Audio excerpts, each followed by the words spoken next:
Roman is the biggest bad guy character in professional wrestling. When's the last time you got laid?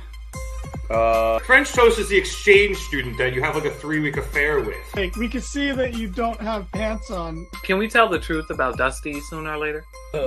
Less people wanted that than are currently watching our stream.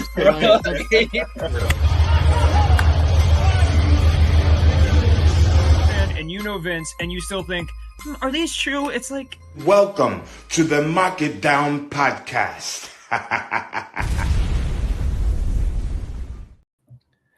Hello, everybody, and welcome to another edition of the Mark It Down podcast. My name is Nick Cummings, joined this week by James Jasanti. We both have fresh haircuts, so we're looking good. And we are back here once again to review the latest episode of AEW Dynamite.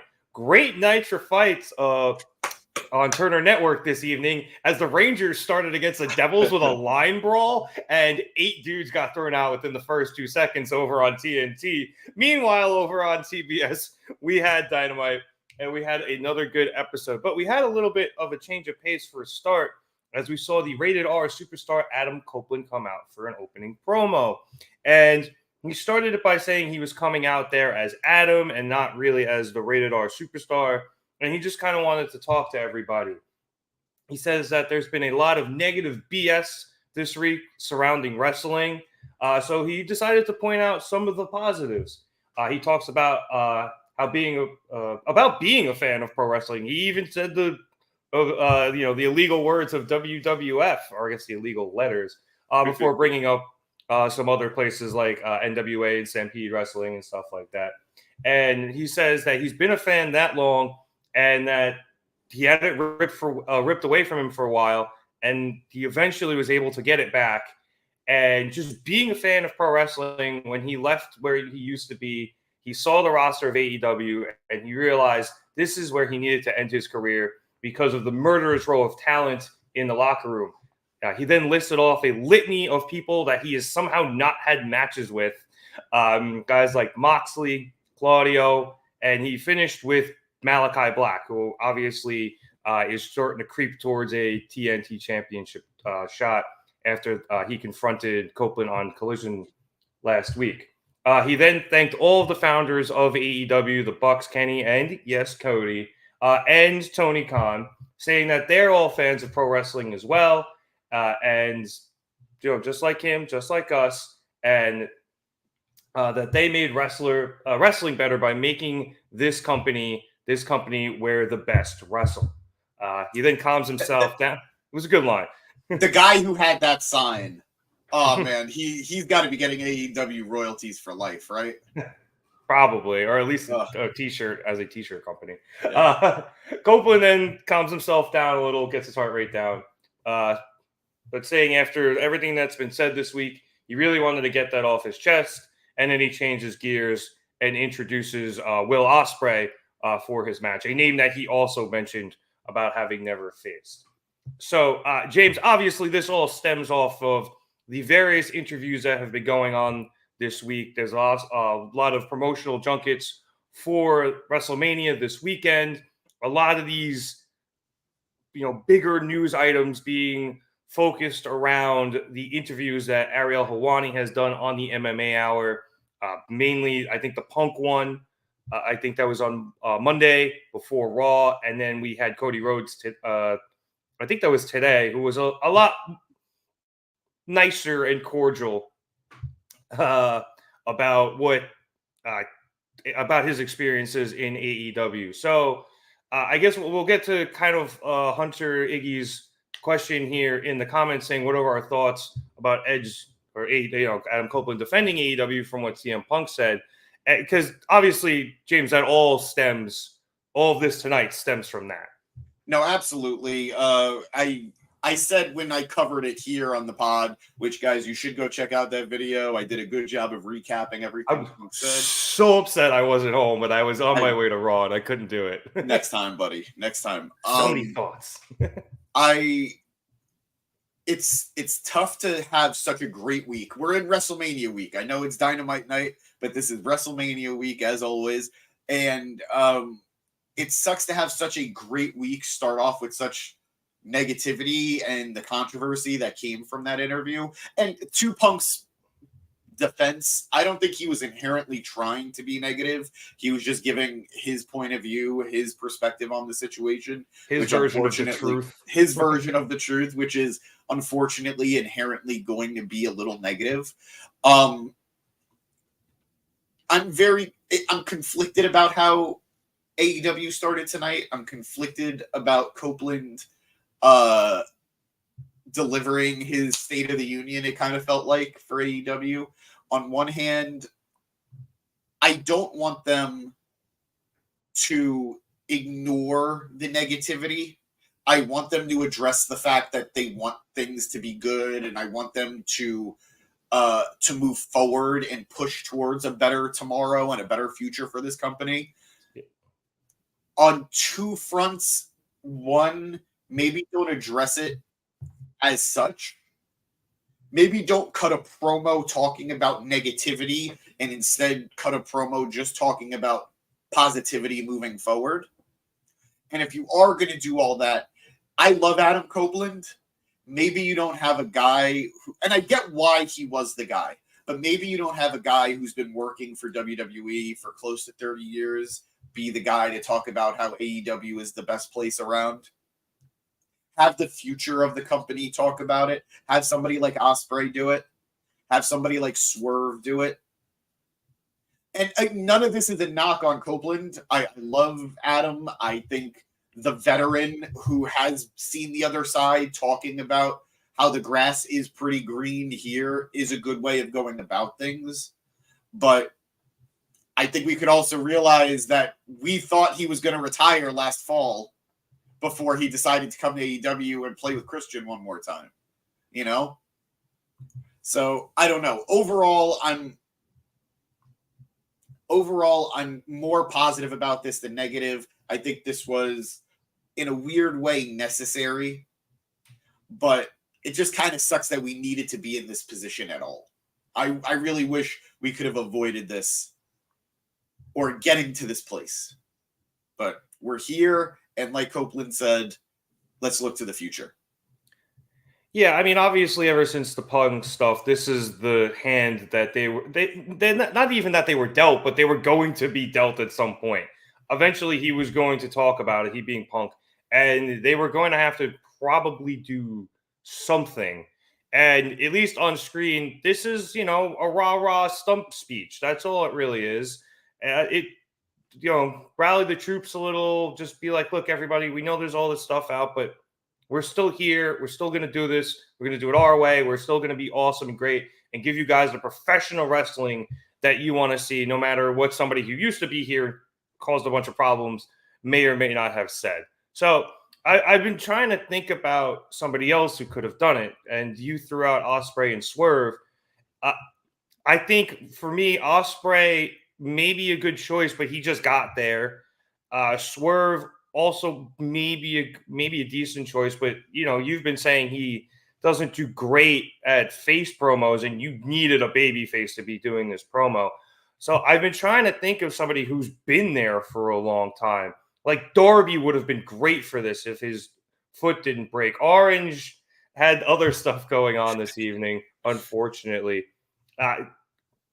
Like somebody like that would have been awesome, but like I said, both of those guys are previously booked and or injured.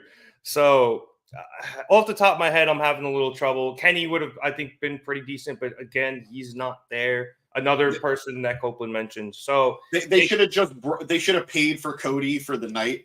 Have Cody cut the promo, and then he could just go back. Hey, I mean, WWE's letting their people do other stuff this weekend, right? Seriously. Yeah, I mean, shit, they could have flown Kenny out, but I guess you're not going to bring Kenny back and not announce him. So I do think Copeland was a good guy for this. The way he's just so loving so much what he's doing right now, and I do genuinely think he, truly feels of the way he said everything. Yeah. So I think he was a good option for this. And like you said, he is a guy who's been on both sides of the fence. And he complimented his time in WWE, and I don't think he'll ever say a bad word about them. Never. Yeah, I guess maybe you could have done Jericho, but like he's in a spot right now where it's a little difficult, you know? So people are a little down on Jericho, especially ever since December.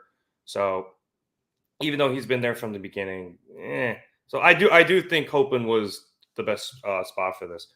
I did want to jump back in the comments for you, James. Hunter Iggy again asking, do you think Punk replies back to Edge? Because I don't think so. I think Punk has said his piece. I don't think he has any problems with Copeland.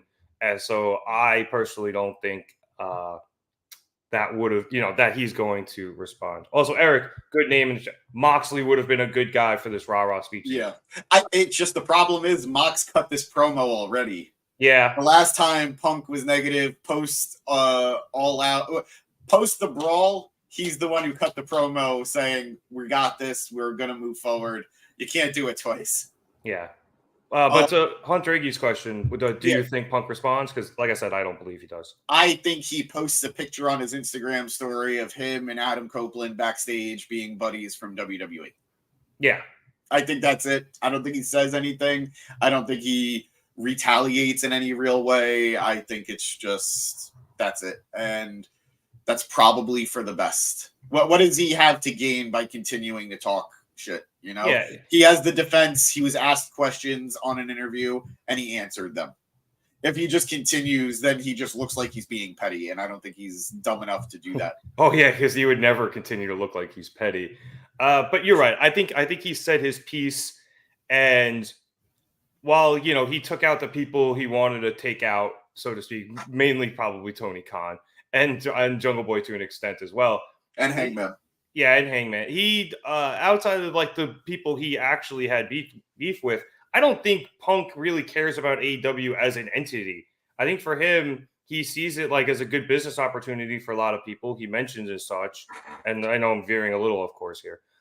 And because of that, I think he's totally fine with AEW being a thing. I think he probably doesn't like the tribalism of it all, which a lot of people don't like, including us here at the pod. It's very annoying. But as a company, I don't think Punk cares if it's there, as long as his friends are getting paid and doing good work and having fun. I don't think he brings it up again. I think he's said his piece. He's probably not going to bring it up in interviews anymore, and that's that.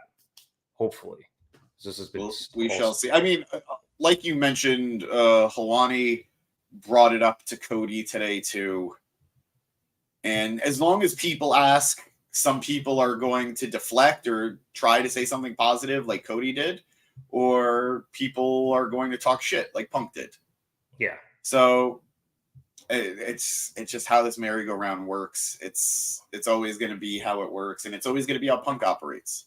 Yeah. But it's also how wrestling has operated since it started. Somebody goes to a territory, they stay there for a while, and then eventually they don't like it and they leave and go to another territory, and they shit talk about it backstage, and then eventually that gets out to the dirt sheets, and that's how things go. Now it's just a lot more in your face because we're hearing from these people 24/7, 366 days this year. So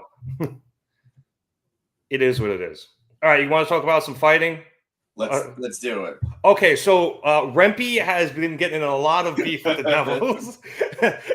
Let's move on. There was a line brawl, dude. It was amazing.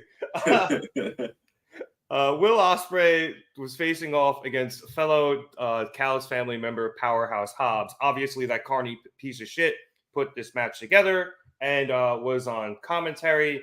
And questions were being asked of him of why Callis was setting up these two people to face each other when there was a possibility that Ospreay could get hurt in his before his match with Bryan Danielson at Dynasty.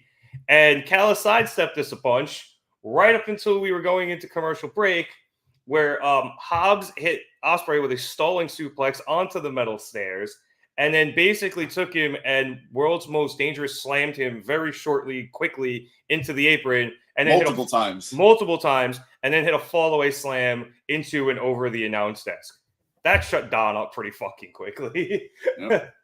And Hobbs even said, you signed him up for this. I was about to say that. Literally took the words right out of my mouth. So we get a little later into this match where Ospreay eventually starts making his comeback.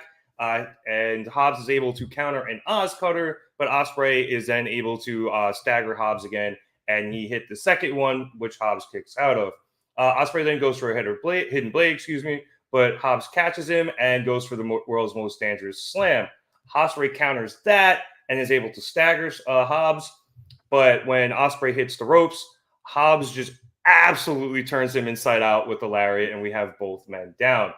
The match eventually then goes up to the top rope, where Hobbs hits a avalanche power slam that Ospreay kicks out of, and then Hobbs brings up Ospreay for another slam, presumably the world's most dangerous, but Ospreay counters with a really nice DDT before climbing the ropes and hitting a sky twister. It's 2 weeks in a row somebody's hit a sky twister. Yep. Will then sprints into the corner to set up for and eventually hit the hidden blade, and that picks up the win. After the match, that carny piece of shit Don Callis comes into the ring and attempts to raise both men's hands, but Hobbs is obviously super pissed off about losing. He pulls his hand away, moves Don aside, and shoves Ospreay, getting all in his face. Eventually, Don's able to separate the two, and Hobbs and Callis go out to the back through the crowd while Ospreay goes up the ramp. And as he does that, Bryan Danielson's music hits, and they jaw jack a bit as Bryan comes down to the ring for his match against Lance Archer. I believe Ospreay told Bryan to try to top his match. I didn't quite make out what Bryan said, but either way, James, I love this match. It's Hobbs, and Hobbs is, anytime I see him, I really love him. He's quickly rising up the ranks of my favorite power slams of all time. Yeah, he's got a good one. Because a top three in no particular order is Dustin Rhodes, Randy Orton, and Samoa Joe. And he is gunning for 4. But I really liked Hobbs. I like the dynamic between the two. And again, we see Ospreay go up against somebody bigger than him and also somebody who can hit harder, but able to use his quickness to outmaneuver and eventually win the match. And I also am liking the continuation of the story of, I do think that Don continuing to pit Ospreay against family members is going to lead to a split, either because something's going to happen to Ospreay or all the Callis members are going to get really, really pissed and just take him out. See, I agree, but on a lot of levels, I'm having trouble making sense of this. So Will's going to lose one. He's going to lose a big one, and Don will turn on him. That's the thing. Who is there left to lose to from this family? Not in the family. I think he's going to lose to like Bryan or someone. And you know, and I think so too. But realistically, if I'm Callis, then what? Yeah, like he is the golden goose. He's already so.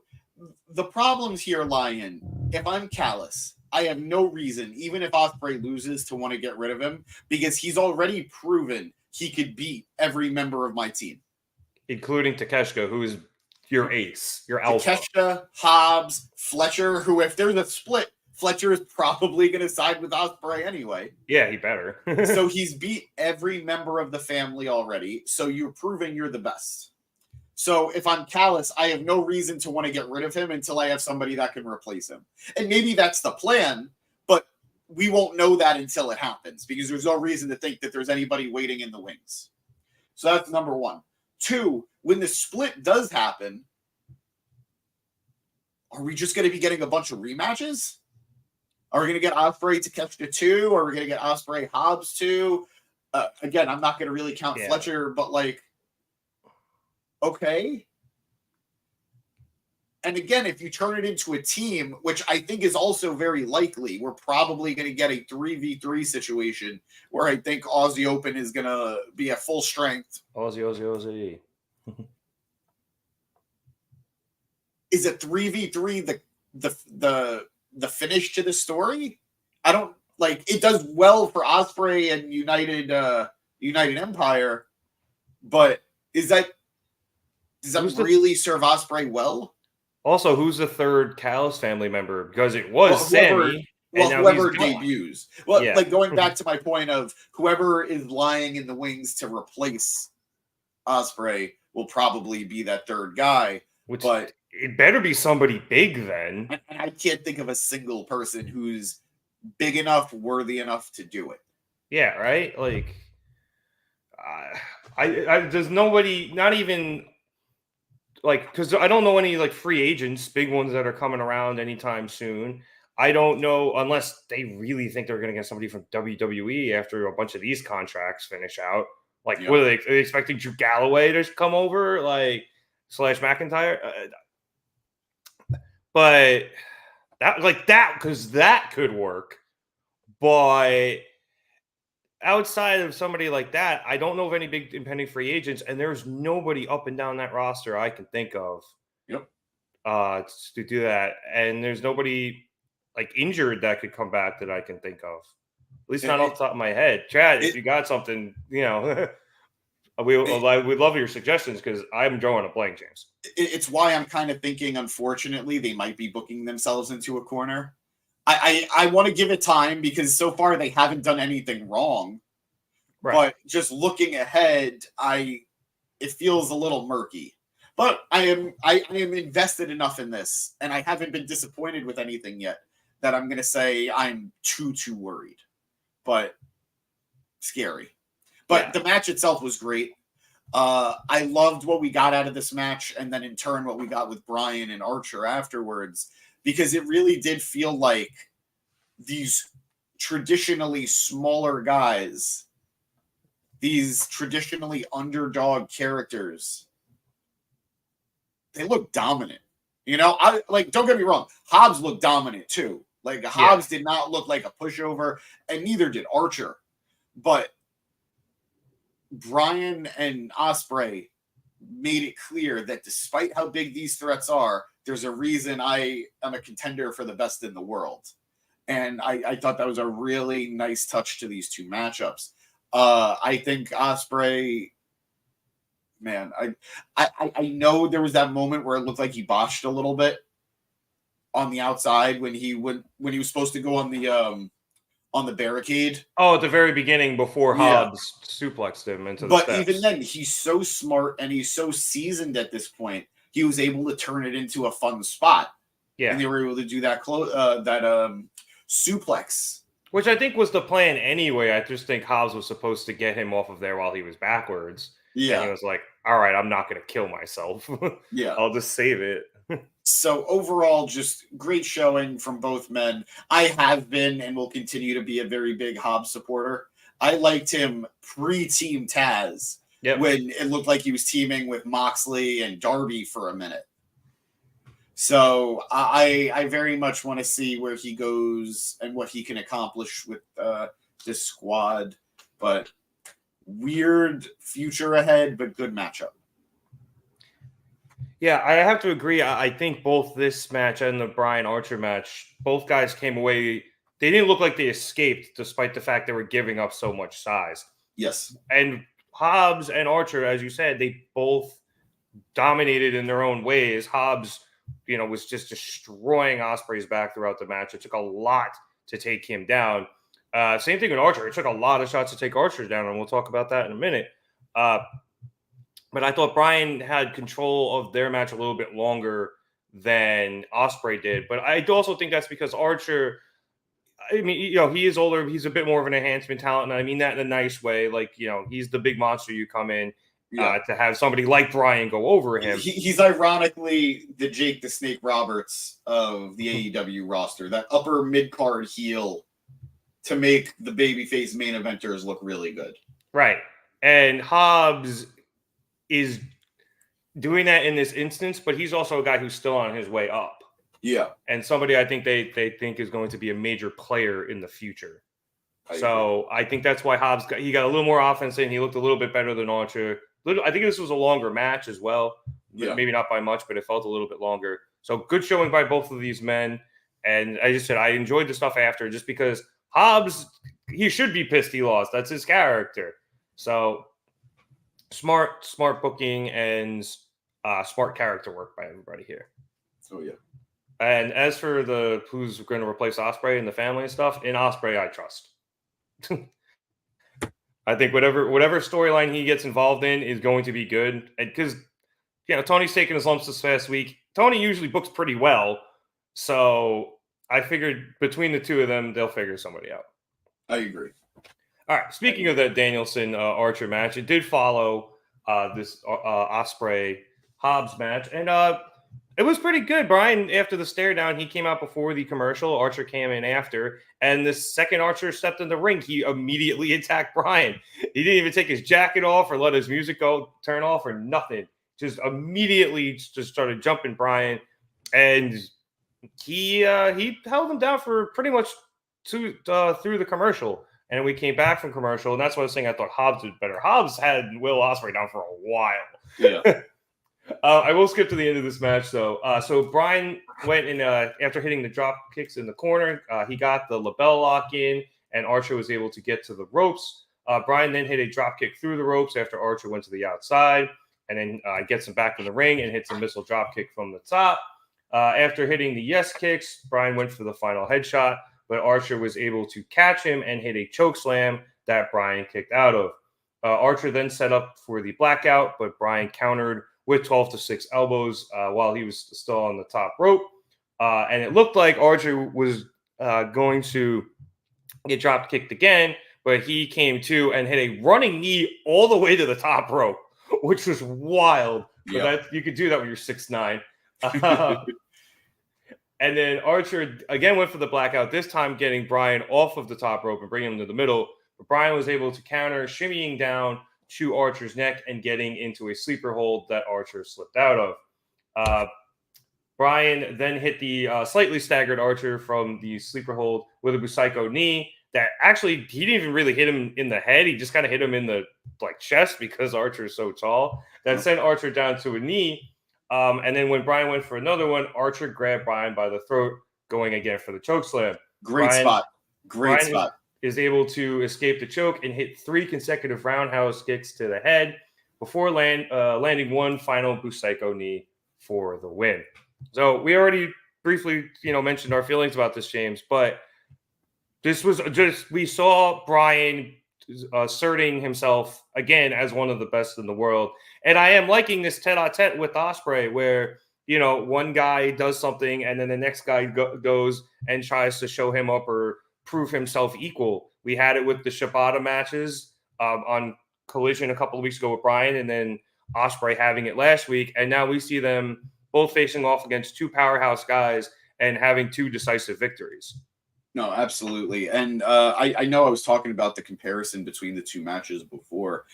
It felt like Ospreay, I don't want to say was surviving Hobbs, but it was Ospreay overcoming the onslaught of Hobbs throughout the match. Yeah. And in this instance, it was Brian who was trying to figure out what it took to put Archer down.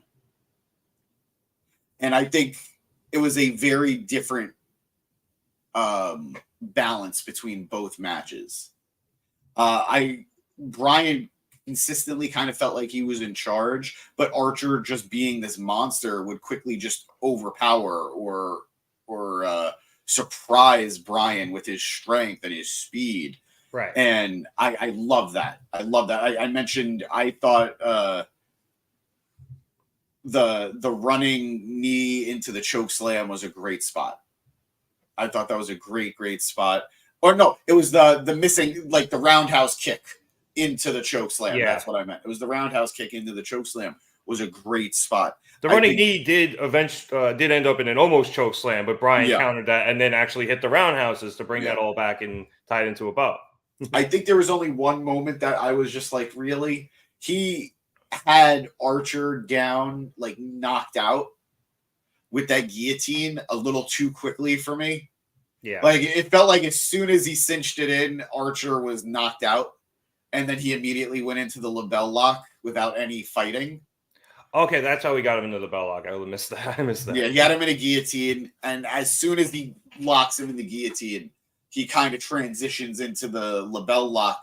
And Archer sold it as if that guillotine made him pass out to go into the label lock.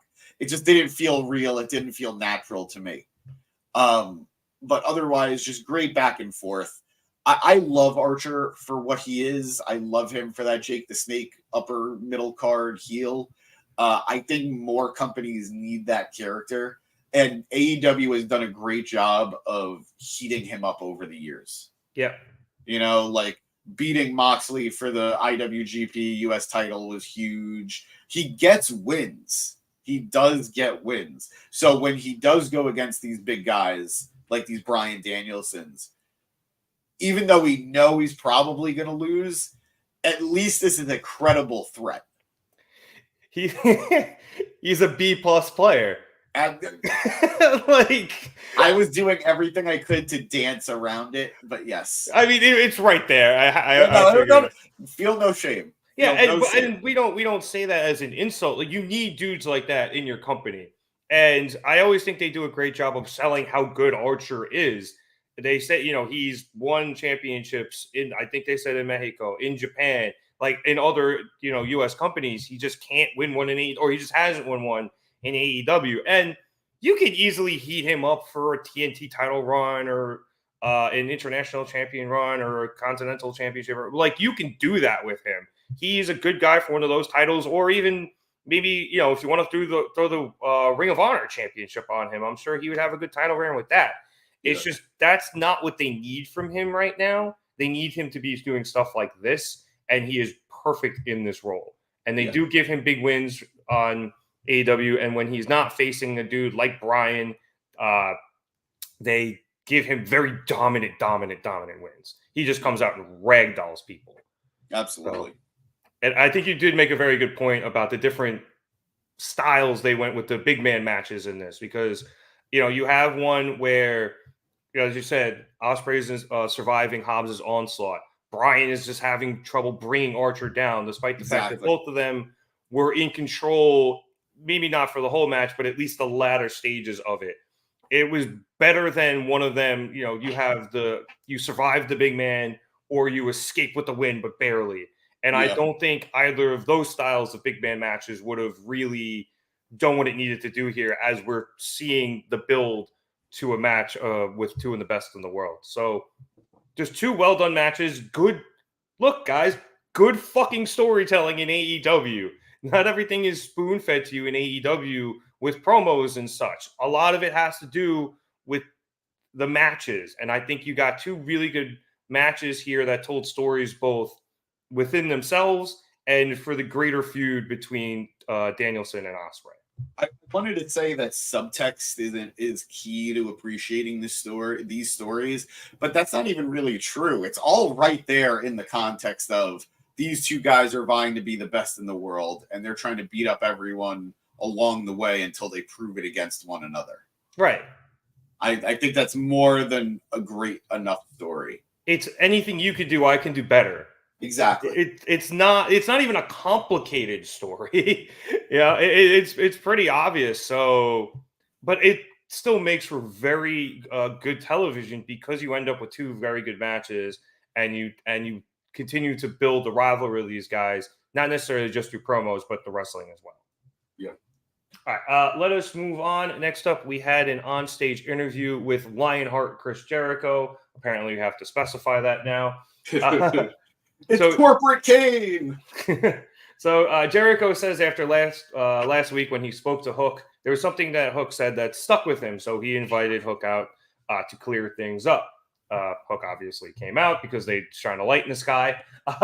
So Jericho brings up Hook saying, I know who you are last week, which is something I think a lot of people noticed and talked about.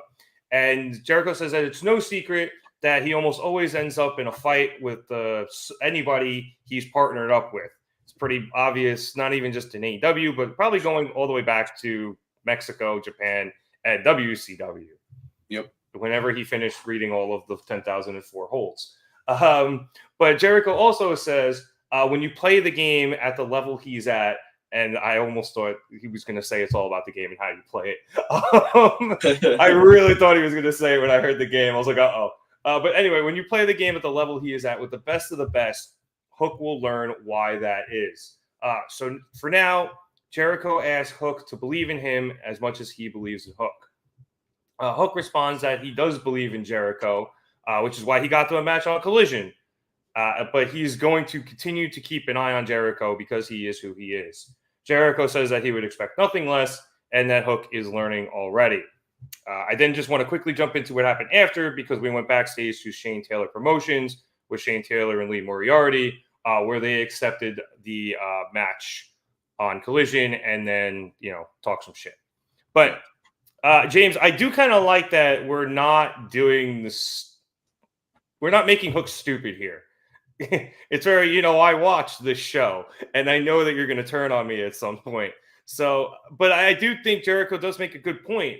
In wrestling, especially, guys at the top levels have to turn on one another at some point. Maybe not necessarily turn on one another, but one of them can only be the top guy.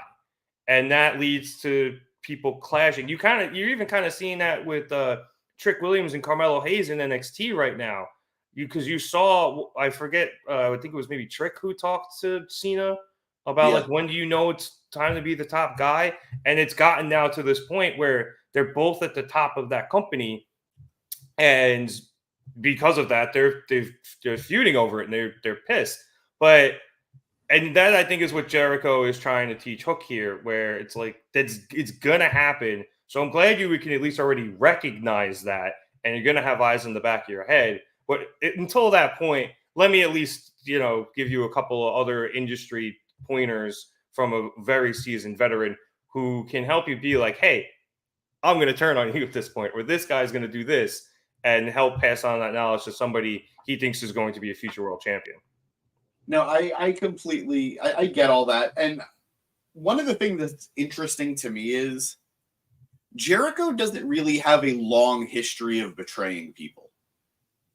I can think of 2 instances where he was the betrayer. Like, he betrayed The Rock during, the WWF versus Invasion storyline. And he betrayed Team WWF. Yep. And he betrayed... Wait, who's the other one that he betrayed? AJ Styles during Y2AJ. Yeah. But most of the time, he's the one who gets betrayed.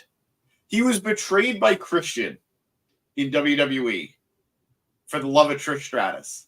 He was betrayed. I would betray pretty much anybody for the love of Trish Stratus, so I can't say I blame Christian there.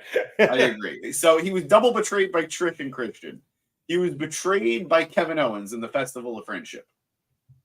He was betrayed by MJF. He was betrayed by Don Callis.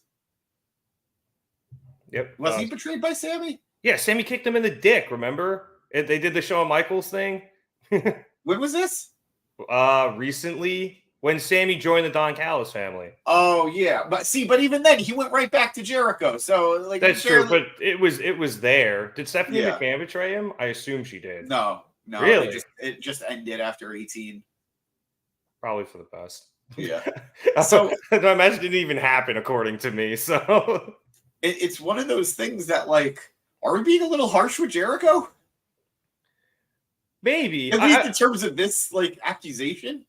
I will say this. Jericho definitely put it where he ends up fighting the person that he partners up with. He doesn't necessarily say he betrays them all of the time. So, yeah, I mean, you're right, though. He isn't necessarily somebody who turns his back on his partners outside of a couple of instances. But, I don't know, maybe he'll do it just to prove a point. He said I would, so I will. Yeah. I do think, though, that I don't know about you. I think you're on the same page as me. I didn't want to see Hook with Jericho. And there's a strong part of me that still doesn't. Yep. But this promo, I'm kind of like, okay, I can kind of see where they're going here. I'm not warming up to it, but I'm at least starting to maybe, rub the sticks together to get a fire going and see what comes out of it. No, I get what you're putting out. We're here. I want to make the most of it. I don't have high hopes, but I'm willing to be open and I'm willing to give it a shot. But even the one thing I think I could say, no matter what, is by the end of it, I don't feel like I'm going to be blown away. I think at most this could turn out to be not bad and it'll be all right. Yeah. But I don't think any part of this makes me think it's going to be excellent or anything. Yeah, I'm going to remain as trepidatious as Hook is and set my expectations low, and hopefully I can be pleasantly surprised. And if not, then, as long as it doesn't kill Hook and he gets out of it quick enough, it is what it is. Exactly. Okay, next up, as we came back from commercial, we had Switchblade Jay White against daddy ass Billy Gunn. So obviously, this is all stemming from the Bullet Club Gold turning on the Acclaimed. And last week on Rampage, Switchblade and the Ass Boys broke into Billy's home and just completely vandalized the place until Billy and his wife came back. Thank God they didn't destroy his big screen TV beforehand. That would have sucked. But because of this, Billy is pissed. Well, that and the fact that he wasn't even able to travel to Dynamite, what was that, 2 weeks ago? So Billy jumped Jay White during his entrance, and it was well-deserved. And he kicked his ass up and down the entire arena, even after the bell sounded. Shout out Aubrey Edwards letting him go because they're best friends. Commentary really did talk about how much like the risk of count out was there, and that they should kind of let it go.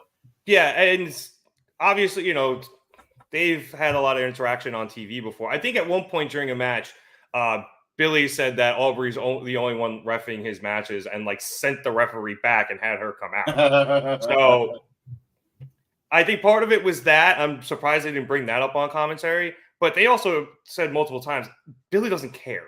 Yeah. He was just here to kick Jay White's ass, wrestling match or no wrestling match. And he did.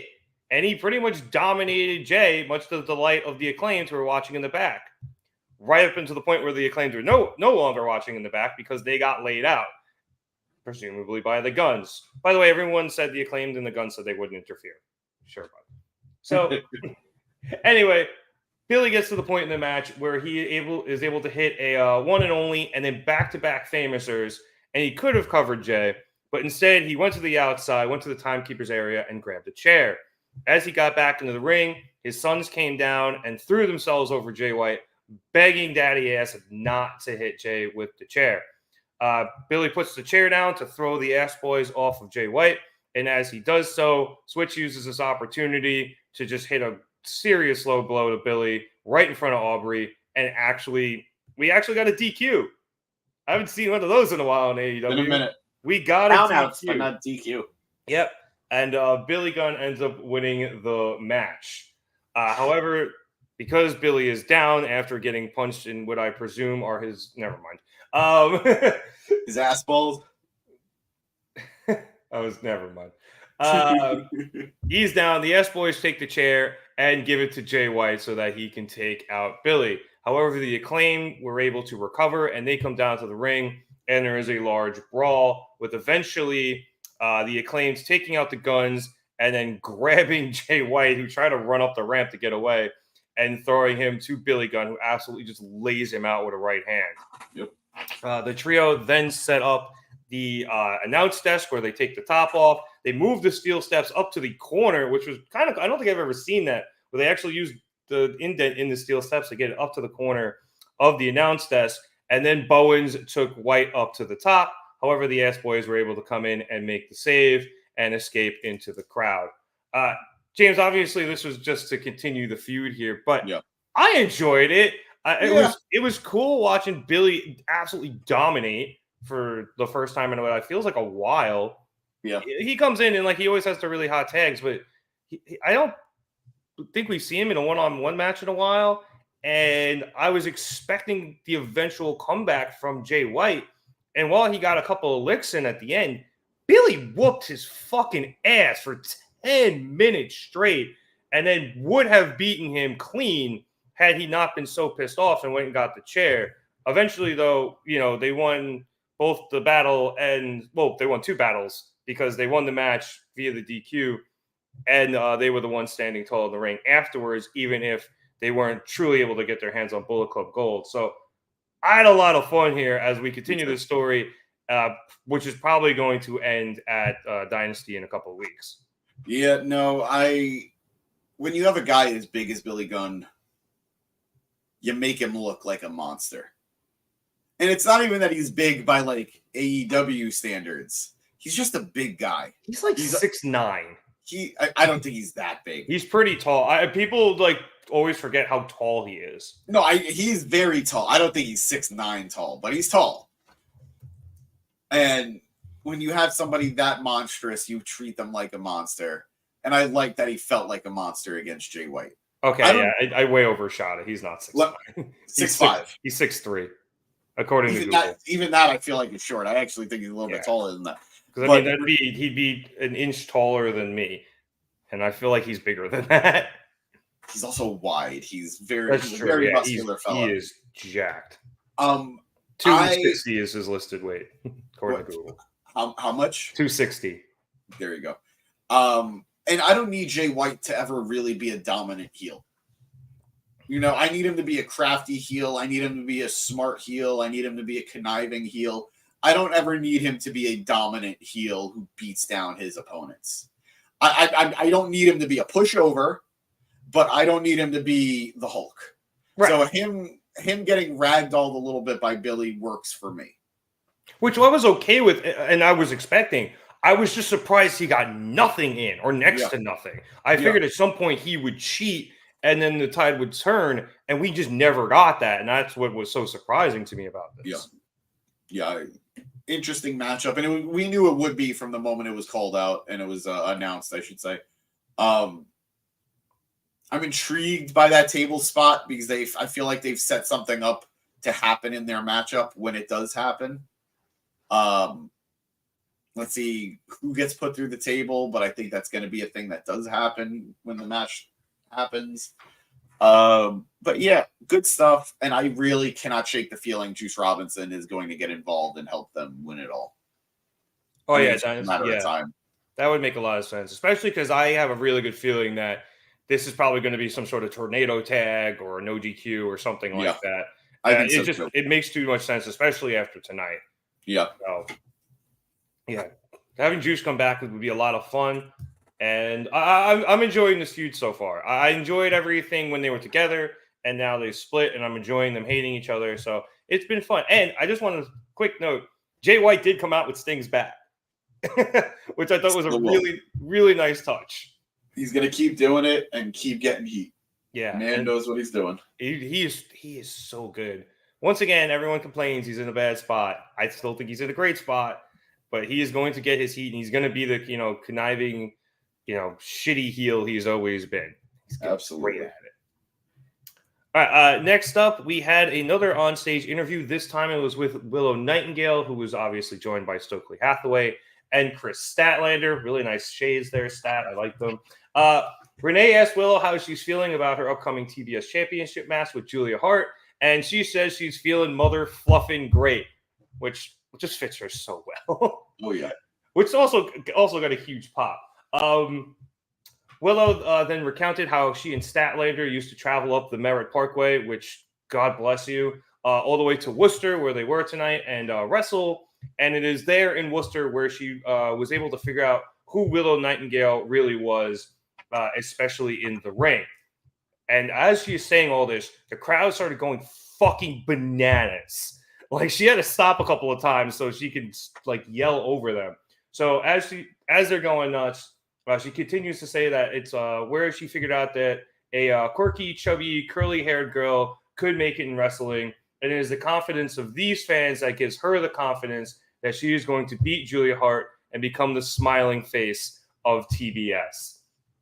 Stokely then comes in. It was great for her. Stokely then comes in to do something very uncharacteristic of him, which he says, and compliment Willow, saying that she's come out and impressed week after week after week. And as he is saying this, he is interrupted by one Mercedes Moné.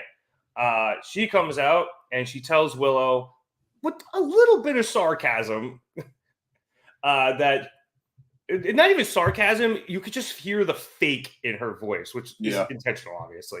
But she comes out and says that she cannot wait to watch her tailor it up with Julia Hart at Dynasty.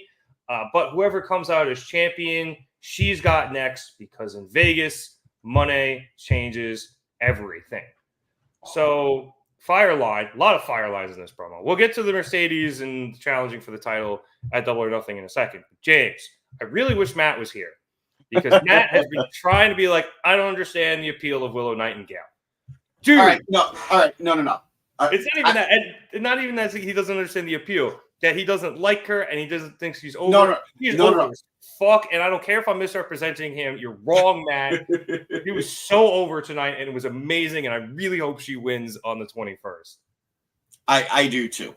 I do want to correct in Matt's defense. Fine. He's saying he's seen how she's booked on the indies and feels that she isn't booked as well in AEW or is presented as well in AEW. I don't necessarily agree, but he does like Willow a lot. Okay. He just doesn't like AEW Willow's presentation. All right. I apologize for misrepresenting you, Matt. She's still awesome. And she is, and tonight proved super over. It's fun. It's awesome to see a lovable babyface be able to evoke emotion without being corny. And I think she finds that balance very well. She's very lovable. It's easy to root for her. It's easy to get invested in her. And she's not going to back down either. Right. Yeah, because she's not a pushover in the ring. Absolutely. Absolutely. So, great segment, great reception for Willow. I am a little worried about Mercedes. A little bit. We were talking about it before we got on the live. Yes. I don't know what Mercedes in the long run is going to bring to the table herself. I don't know what she herself is really going to have to offer. And I know we all put her in an impossible position to feel like the savior of the AEW women's division. But whether or not she herself can do that, I think it's important to note that Tony Khan, at the very least, is really giving these women an opportunity, it feels like, finally. We're getting either multiple segments or multiple matches a night. And it feels like, at the very least, she lit a fire under Tony to book this division better. So, if that's her great contribution to this company, I will take it. I am actively rooting for her because I like her. But I'm just happy with where we're heading no matter what. And if Willow does win the title, nice. Very nice. They're just always sitting here. If Willow does in fact win the title and takes it off of Julia, we have a very interesting problem as to whether or not she immediately drops to Mercedes or she gives Mercedes her first loss. Fair. And we'll see what Mercedes does between now and Double or Nothing. That's when she laid out the challenge again with that phenomenal line. Has she wrestled yet? I do not believe she has. At least not on Dynamite. I can guarantee you that. Yeah. But yeah, we were also saying like her reaction initially wasn't nearly as loud as it had been. Obviously, the first week when she debuted, things aren't going to touch that. But it wasn't even as loud as the crowd was cheering for Willow during her promo. Eventually, they did come out, with the CEO chants, and they were much more audible after her theme ended, mostly because you can't hear anybody chant CEO over the song chanting CEO. But, that did make me a little trepidatious. I do think that Mercedes is going to mean a lot for this division. And, between her and Toni Storm, and then you also had like Deonna Purrazzo coming in, Willow's catching fire. A lot of people like Julia Hart and Sky Blue. There are, and Statlander obviously too. She's involved in this angle. There are so many women right now near the top that people love and want to see. And Tony doesn't have a choice but to put them on television because they are, drawing people. So, like you said, maybe it was Mercedes coming in that lit the fire under his ass. Hell, maybe it was Mercedes coming in that, got him to be like, hey, you know what? If I could get Deonna Purrazzo too and really start building out this division. You never know. So I whatever the reason is, I'm very, very happy to see it. Me too. Also, Statlander looked like she was starting to turn into like her evil phase in that. It was like all black or very dark blue, whatever it was, the shades. It looked like, bad girl Statlander. I loved it, but I'm so not waiting for her to turn, like, because it's definitely coming. It's going to be a bittersweet moment. Yeah, I know. All right. Let's move on to more bittersweet moments. As we saw the Young Bucks face off against the Best Friends, obviously in ring, are Orange Cassidy and Trent Beretta in the AEW World Tag Team Championship Tournament semifinals. I thought you were waving at somebody. I was very confused, but yeah. This match. We got two cool things during the entrances. One, as the Bucks were making their entrance, we had Matthew yelling to the camera, "Hey, scapegoat, I love your work." It's coming. Which, yeah, what are you doing that internet shit for? And then also, we had the return of Sue. Sue made the trip all the way to Worcester. I guess that's not a terrible trip from Long Island, excuse me. Willow used to do it. What's that? It was nice to see Sue. And then Taz said that you should keep an eye on her because she's sketchy, which is just classic Taz. Anyway, we also had a really cool spot at the commercial here where the Jacksons just completely took the control of the match right before they went to break. And Matthew went over to the announce desk, put the headset on, and yelled at Excalibur about having to do everything before throwing it to the picture-in-picture and then going, "Idiots in the truck," or "Morons in the truck. That means go to commercial." And then Taz went, "Yeah, go to commercial, morons." And then they went to commercial. Beautiful. So Matthew's just playing great outside. Why wouldn't Okada join them? Because Okada's because Canada. He can't go. They're in Worcester, Massachusetts. Oh, were they? Yes. Oh, we did talk about it. I thought they were in Canada. No, it was 2 weeks That was ago. last week. Oh, yeah. Last week, yeah, and the week before. I got nothing then. Never mind. Oh, maybe you just didn't want to go to Massachusetts. I wouldn't want to go to Massachusetts either. Yeah, not my favorite place. No. I don't like Boston. It's a big city that thinks it's a small town. Everything closes early. The driving there is insane. It's awful. Yeah, it's okay. The best way to go up there is you take the train. Anyway, a bit later in the match, we came back from commercial as we had Nicholas take the turnbuckle off to just create a whole Chekhov's gun situation with that. And then later in the match, we had the Bucks setting up Orange for the EVP trigger, but instead of hitting it, they decided to hit Orange's kicks, and then when they eventually went for it, a delay allowed Orange to duck the EVP trigger and hit a series of DDTs. The Best Friends then took control of the match and hit Matthew with a very lazy TK driver, but Nicholas was able to break that up. Trent then went for a crunch.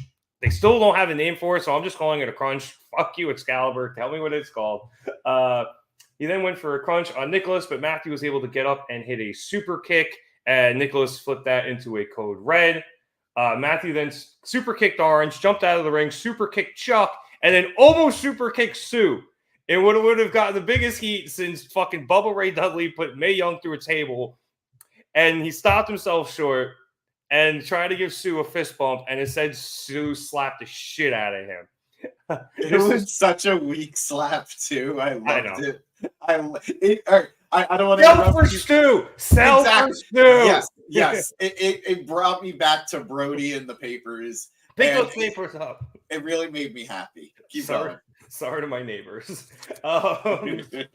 You know who your neighbors are. My man upstairs. Fair enough. Anyway, this distraction allowed Orange to hit an Orange punch. And then after here, things got really chaotic. So I wrote down what I can remember. I'm sorry if it's a little bit wrong. Back in the ring, Trent got Nicholas somehow, and then he set him up for the crunch. And then that was in the corner. So Orange had gotten back into the ring and went up to the top rope. And they hit a crunch stomp combo. But this time, Matthew was able to get back up and break it up. Orange then knocked Matthew to the outside and hit him with a Tupa Suicida, or an unalive dive, as James likes to call it. While back inside the ring, I think Trent hit a running knee on Nicholas, and then Nicholas kicked out. Trent then went for another crunch, but Nicholas was able to reverse it and catapult Trent into Chekhov's turnbuckle. Following that up with a roll up and where he grabbed the tights, and they were able to win the match and advance to the finals at Dynasty for a shot at the AEW World Tag Team Championships. They just sprinted out of there after their win. And after the match, we saw a downed Orange and a very, very pissed off Trent in the ring as Chucky T got in the ring and tried to console them. Orange went over to help Trent up, and then Chuck convinced them that they had to give the people what they want. But as they went in for the hug, Trent just ran over and hit a running knee on Orange and knocked him the fuck out right in front of his mother. Chuck didn't know what the hell to do. He just stayed there in shock. Trent just completely seeing red. He left and left everyone behind, including Sue. And this was coming, James, for a while. I knew it was coming. It still hurts a lot. But I guess let's focus on the match for a second, because the match was really, really good. It was. Especially the end there. The ending was so chaotic. Like I said, I couldn't even write everything down. You could follow it, but it was just bang, bang, bang, bang, bang, bang, bang, bang, bang. I'm not surprised in a match where you have Trent and the Young Bucks who have faced off against each other so many times between best friends matches and Roppongi matches. So this match was great. The Bucks move on, which is interesting as we saw the other side of the bracket. Looks like it might be Bucks FTR 4, I think we're up to now.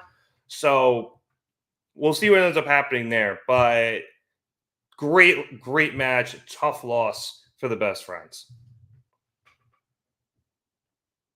I don't care about the match. It was good. It was a good match. Orange was great. Trent was great. The Bucks played their role very well. It's the end of an era, man. It's the end of an era. Are there any other besides Dark Order? And I guess. Oh. This is the second time. This is the second fucking time this guy just joins the pod. Thinks like it's okay. I just wanted to say hi and that I love you guys. That's all. Happy birthday, apparently. Thank you. Happy birthday, buddy. Thank you. Happy birthday. I'm looking forward to celebrating this weekend. Absolutely. We will do it big. Just wanted to stop by, say hello. Hope everyone's having a wonderful night, and I can't wait to watch this episode. I'll get off now and I'll start from the beginning. So make it easy. I apologize in advance. I can't wait now. Now I can't wait. All right.